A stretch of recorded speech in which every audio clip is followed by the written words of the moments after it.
शादी कर दी तो रेनू अरे का भेलौ कहां सुगर लेखा चिल्लाते जाता रे है तोरा से का बार कहीं अंग्रेज भाई देवा के बेटी से हमरा बेटा के शादी 1 साल बाद तय भे रहे करे के और उ साला हमर बेटा के हाथ गोड़ तुर के अब ये शादी करता ए लगन भी आओ जाई हम ये गांव समाज के बानी चल हम लोग बतियाई तनी चलो ई त गांव समाज ले एकदम गलत बात बा चल हम गाँव बतानी ए मोतीलाल के माई कमीज निकाल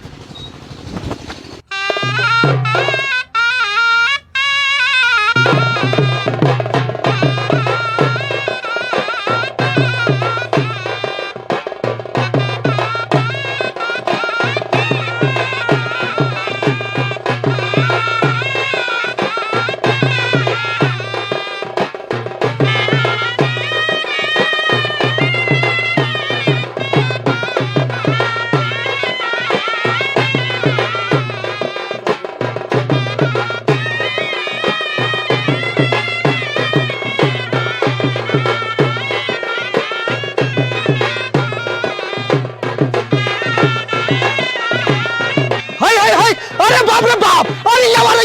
लड़का लगा हमरा फंसा देलक कह दो रे सरवा तू शेर के झाट फैल बारे हमरा लड़का के जबरदस्ती बियाह करैबे ए बन का खुद नहीं रे सरवा हम शेर के झाट माइन तो तोहर मुंह की गर 2 साल पहले का तय तूफान भे रहे से 1980 आवत बात लड़का सब के बियाह करा दिया अब बात से काहे मुकरे तरे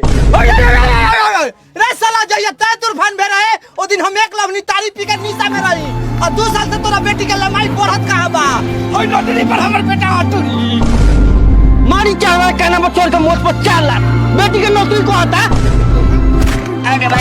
भाई तू ठीक ना करे तेरे जुलुम जो दरबार कर इस समाज में सब गिरा एक बार